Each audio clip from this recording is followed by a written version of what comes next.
Listen, welcome to Valencia. I live in the city for a few years, and I love it. I hope you get to enjoy it.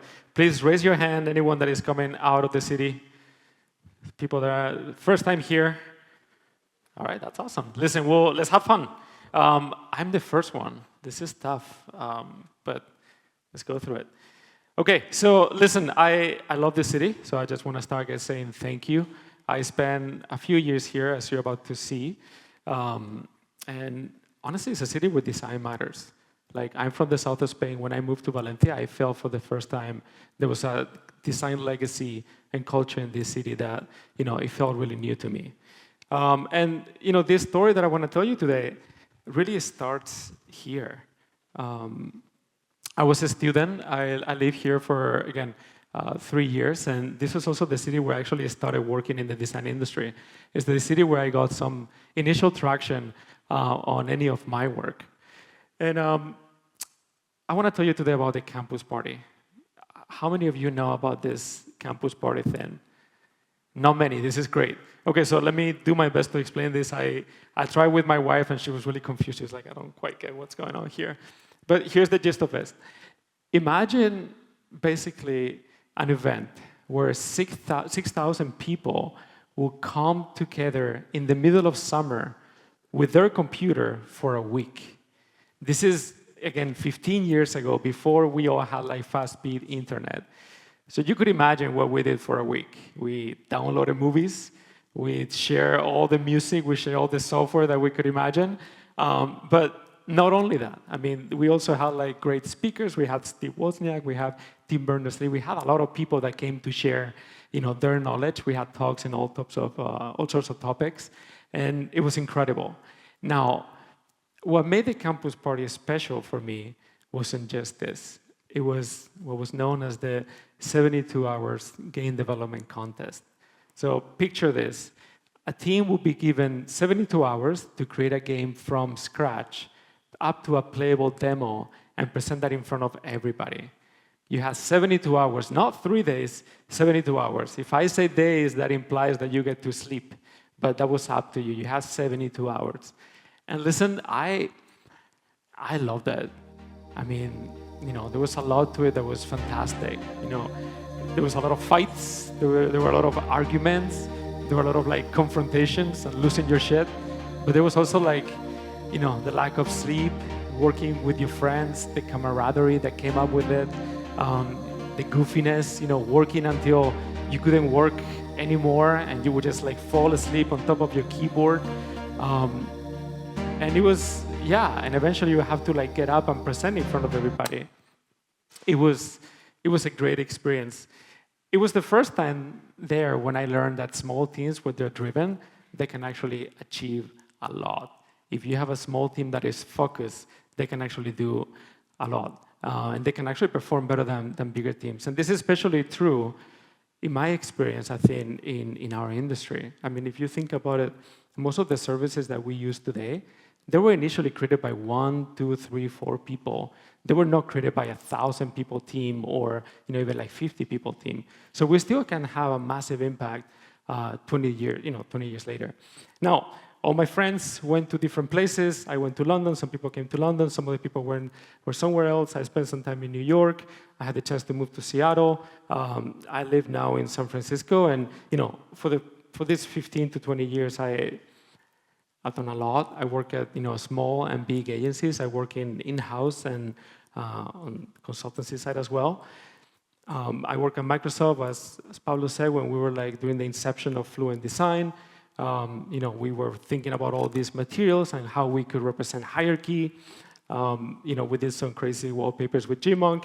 I worked for Oculus as well, trying to bring together basically the OS before Quest came up that will unite the Go and the Quest and the Rift. On the agency side, I've done, all sorts of work. I work on like integrated campaigns for like PlayStation to promote MLB The Show, which is that baseball game. I've done interactive installations. I work on the promotion of Gran Turismo. I done work for like Riot Games, just a lot of different stuff. I've done now recently some Gen AI kind of like work with some startups in the city.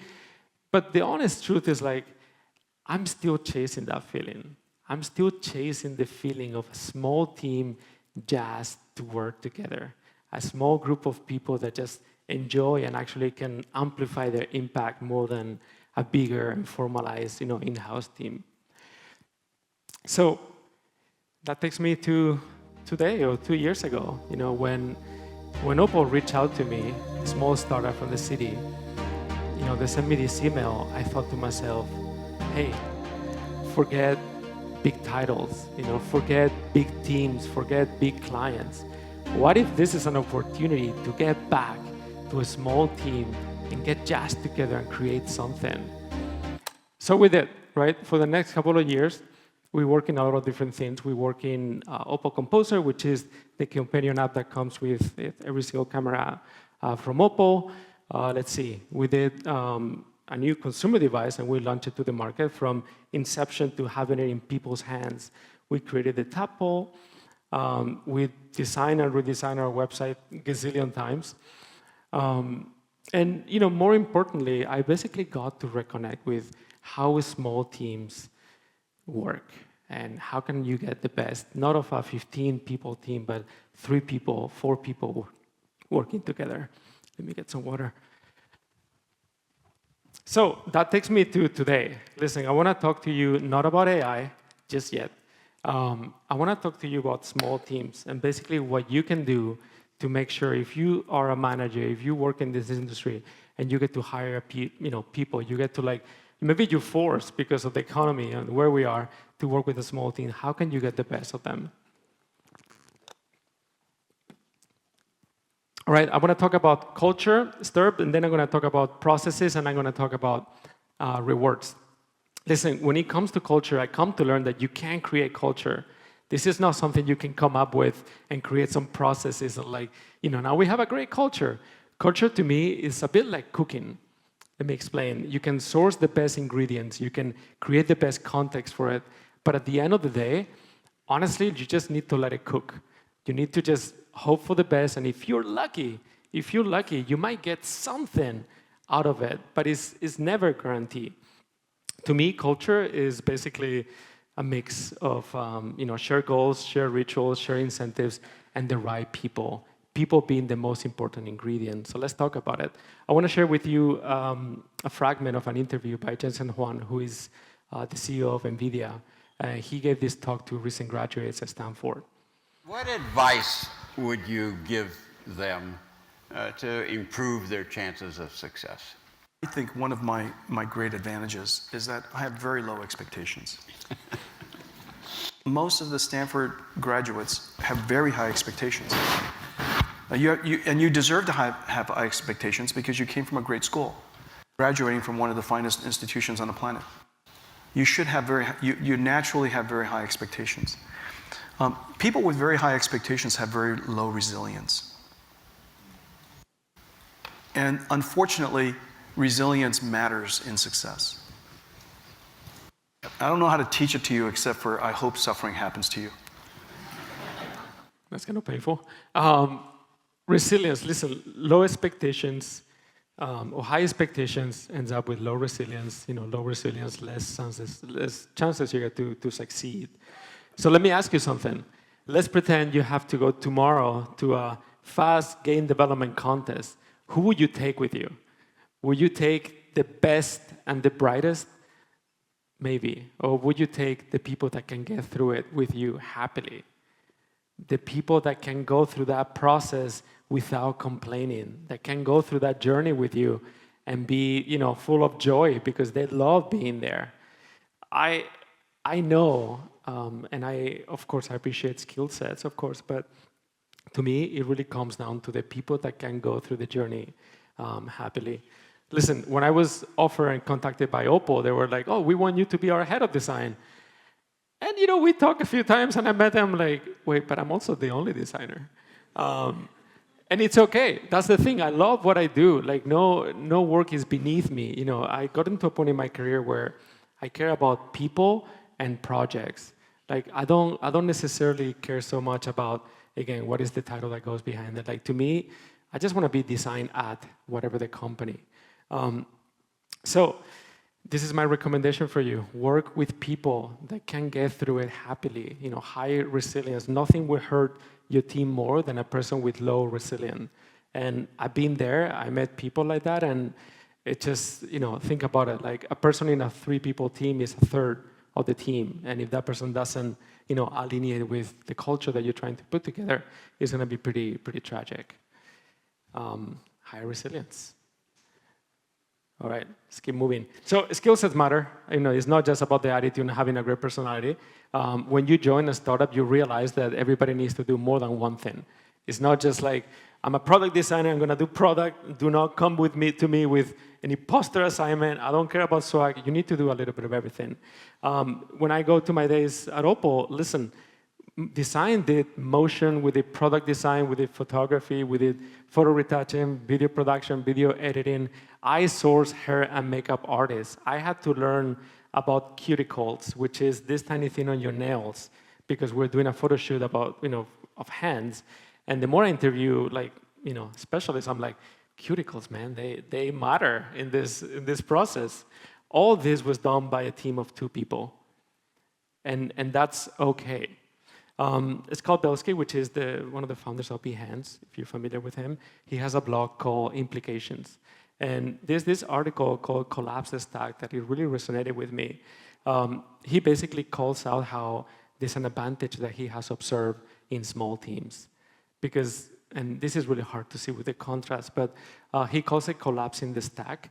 And it's basically when more than one role falls under one person. So you have the lead developer that is maybe the front designer, or you have the copywriter that is also the designer. The more you collapse the stack, especially in small companies, he sees that as an advantage as opposed to bigger teams with bigger broken processes, etc. And it's not about, I want to be clear, it's not about, for those of you thinking, I can get to hire less people. It's not about hiring less people. It's about hiring the right people. So again, at Opal, the same person that was taking care of high fidelity 3D product renders was also doing photography and was also leading the production studio.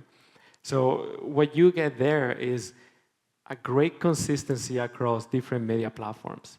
There was no moment of, I'm briefing the photographer because I like this noise texture that I'm putting. The same person was able to do everything. Again, the same person doing the strategy was doing copywriting, was doing design for the website. There's no broken link in this chain of production that, a copywriter has an idea and now the designer is like, okay, how do I do this? Does it even make sense? I don't think so. Everything was tight in that sense. So yeah, listen, as much as you can, regardless of the size of the team, try to collapse the stack as much as you can. I was talking to somebody yesterday about this T-shaped model that we all like to pray or we like to talk about. And we came up with this idea that maybe it's not T-shaped, maybe it's like a W-shape. Allah, this is here. We should think about the W shape, but what does it even mean? It's really hard to explain. Again, collapse the stack, make sure people know more than their own domain, especially in small teams. All right, so I want to talk about processes. Now that you have the right culture in place, what are the things that you could do to basically have that people perform? I read this blog post from Dan Moll recently and really resonated with me. He talks about how he's working hundreds of projects, and of all of them, really he could distill his own framework to 3 simple steps, which is say what I'm going to do what I just said I was going to do, and then say what I'm going to do again. Or say what I did. And I liked it because, he calls out how designers, we sometimes we love to use these words of define, ideate, test. This sounds really scientific. It gives this rigor to our job. But at the end of the day, to be honest, it's pretty simple. I mean, all these processes, really all, in his opinion, they all come down to say, do, say. So I want to take you through a journey to simpler times. Do you remember the double diamond? Simpler times. Discover and create, diverge and converge. It was incredible. It was really simple. You discover, then you create. Things got complicated though. It wasn't enough to just discover and create. Now we had to discover, explore, and now define. We had to develop and test. We had to deliver and listen. Things got complicated, and didn't stop there. We started adding more and more detail. We got to a point where the double diamond now had gazillion faces and millions of activities. So eventually we thought, oh, maybe we need a triple diamond. Maybe double is not enough. So let's go with 3. Now we have plenty of space. But as you could imagine, we didn't stop there. And we started adding more and more and more detail to a point where I think we all knew what was going to happen. And we said, you know what? Just fuck it. Let's go quadruple diamond. This is going to solve everything. And I don't think it has. That's the problem. Listen, I've been part of many projects, and if you show me a plan where design comes so late in the game, I'm going to be terrified. This is trouble. As a designer, I know this is trouble. So all to say, when it comes to processes, it's about simplifying. And I want to talk about the one thing that I think could be simplified the most, and that is decks.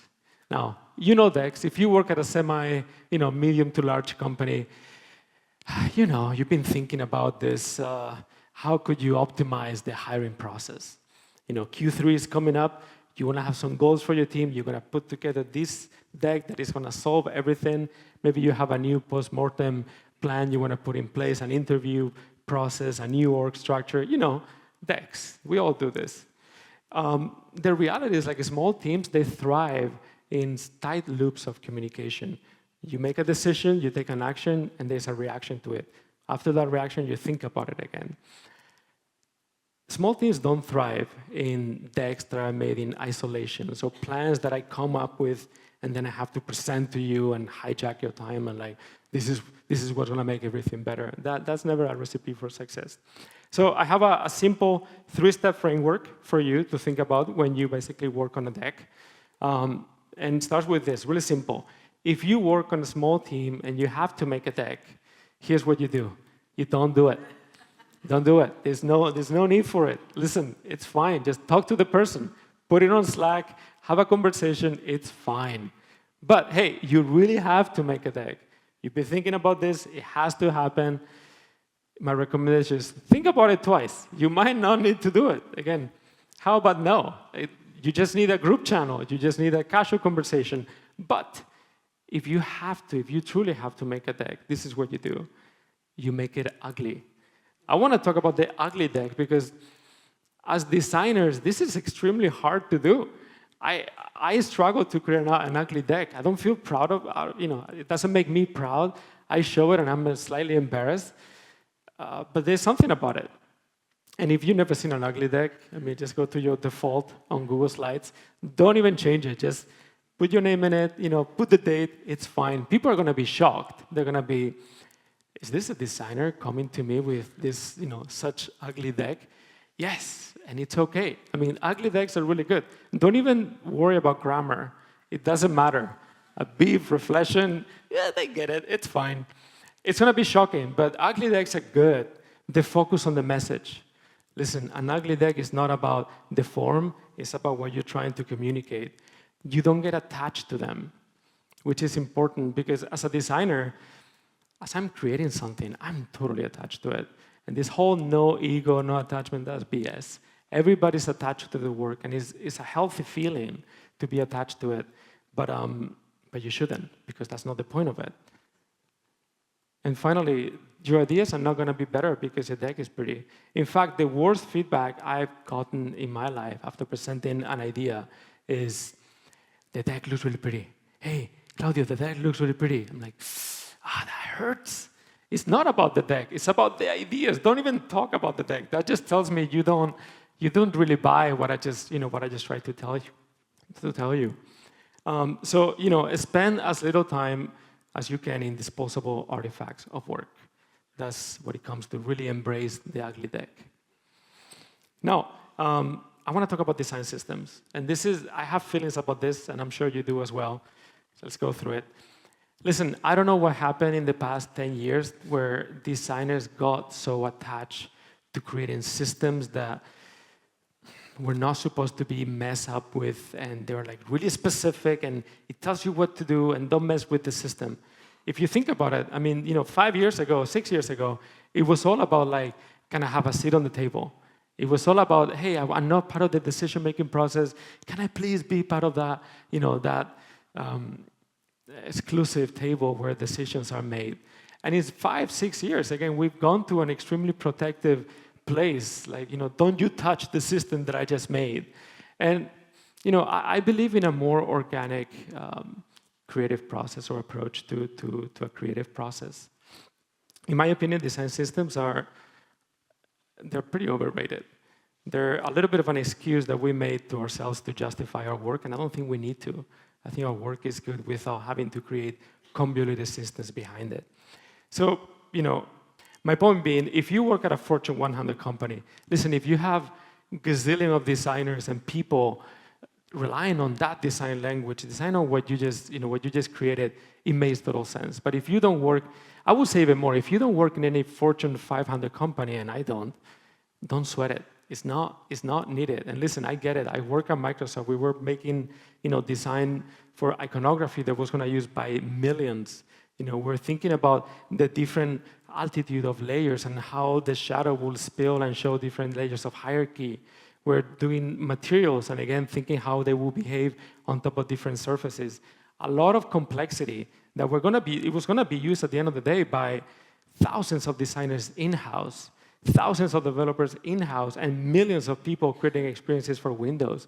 So it made sense to have some sort of like regulated system. But if you don't, I'll say, don't sweat it. Don't sweat it. There's no need. I was recently part of a short project where I was helping this team launch a product, and I go into Figma, and these product designers that are struggling to basically change their mindset to marketing, change the mindset to like, what is the message that we're trying to communicate? How does the brand feel, and how should it be communicated? And I start seeing some of it. I get in the comms. I try to move something. First of all, auto layout. I'm like, God fucking damn it, I cannot move anything without breaking this whole thing. Second, again, I tried to change a few things and everything was attached. They had a simple design system with up to like quaternary colors for dark and light mode. I'm like, guys, it's too early for this. It's way too early to systematize, and this is not the right project for it. So again, I believe design systems should be the result of doing, not the result of dictating. To me, as you start doing something, as you start feeling the brand, have more people come in, you could systematize a part of it, but the more you systematize, you need to understand you're taking the freedom of other people to interpret, let's say, a brand. There are millions of examples I'm not going to spend time on, like Linear, Notion. Teams extremely, talented and extremely successful that don't necessarily have a complex design system. So when I see someone spending so much time in it, or even people learning, so eager to learn how to make a design system before having the right foundation, from a design perspective, it just feels like a waste of time. So again, think about design systems as recaps, not as guidelines. All right, let's talk about work distribution. Small teams.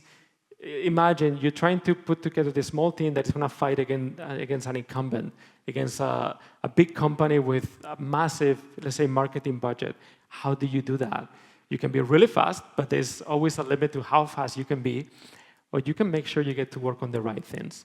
Now, what are the right things to work on? I mean, that's the $1 million question. What should I be working on? In my mind, I think about it in the sense of attention. What gets the most attention? Reach of users. How many users are going to see a specific surface? Frequency of use. How many people or how often that surface is going to be used? And at the end of the day, impact on the brand.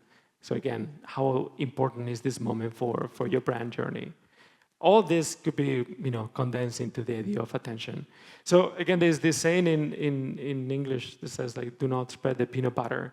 If you work on everything evenly, if you spread your peanut butter on this toast, it's just not going to have any good taste. You're basically going to have a meh, kind of like toast. But if you put it all in one side, at least one side of the toast is going to be amazing. If you try to make, all the work that, let's say Logitech compared to Opal was trying to do, you're going to do a subpar job at everything. So simple recommendation, put most of the work where it matters. Put most of the work where it gets the best attention. Now, what happens, though, is that some parts are going to look great and some parts are going to look like butt ugly. And that's okay. That's a compromise you need to make. So for instance, when we work on the first website, we put a lot of work on this first opening. And again, it's hard to see, but this is a PNG sequence, ends up with this static render. And at the end, what you have is a normal map applied on top of the JPEG, on the PNG. So what you get is you're able to see different surfaces of the camera as you move the mouse, and it gives you the feel of 3D. We knew that most people don't scroll; they're just going to see that and maybe press on a button. So we put a lot of energy on it as opposed to other parts of the camera. I definitely hit my head on the wall for at least a week trying to figure out how to export the normal map out of Cinema 4D until we did it. In our app, again, hard to see here, but we had this 3D rotating camera that it took the engineers a fair amount of time to do it. But I knew, when you start using your camera, that's what you see the most. Again, we had all the places that I thought were impactful in the journey for our customers. But you know what? We also had ugly emails. I put zero energy on those emails for 2 years. And it's okay, you need to make compromises. If you were to be part of the pre-order list, you will get that email. If you get to buy the camera, you will get that email. It's okay. This is the default Shopify email, as opposed to AG1 or other D2C products that have beautiful emails and beautiful funnels. We had to make a compromise. It took us 2 years to finally get back to emails. And we're like, let's just do it. We took these great shots. Let's try to change this template, and now we're proud of our own emails. So again, put most of the work where it matters. Now, if you work with me, at some point you will know that I also have this toxic trait that it's not logical, but I also like to put work where nobody gives a shit. I think there's a lot of value on putting work in the places in the process where 1 or 2 people would only see it. And I think as a creator, you get that connection with that designer at that point. It's like, I see you, I see what you did there. So if you were to use our app, for instance, nobody uses presets. But if you were to use a preset and you were to save a preset and you were to save and share the preset, you will see that we created this icon and we kept some of the original names of the app that we had to change 3 weeks before launch. Again, put a lot of love where maybe 1, 2, or maybe nobody will ever notice, because if they do, it's just really special. So yeah, don't spread the peanut butter. All right, I'm running out of time, but I want to wrap it up with rewards. Listen, small teams, as I said, they thrive on tight loops of communication, but that's also true for feedback. Small teams thrive when you get to ship and you put the work out there, and suddenly it feels like wind on their backs. It feels like something is going on. There's some momentum they're gaining as a company. So I can think of rewards as the reward that you get at the end and the one that you get through the journey. The one at the end is simple. Shipping is hard. Shipping software is extremely hard. Shipping hardware is even harder. So if you get to the point, just go all out. Just bring your people in, buy a cake, open the champagne. Don't embarrass yourself opening the champagne.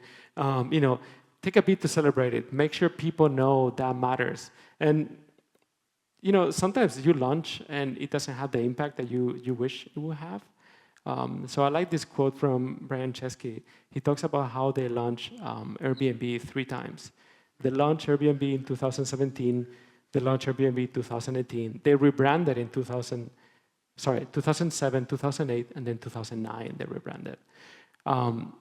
So there's no shame in the game. If you launch and no one notices, you launch again. Launch then, launch again, because the energy your team gets out of it is fantastic. Now, let's talk about the rewards that you get through the journey. And this is something that matters to me, because if we go back to the beginning, I look at these photos and I think, why did these people do this? It's in the middle of summer. They're taking a week off from work. They come into this beautiful city.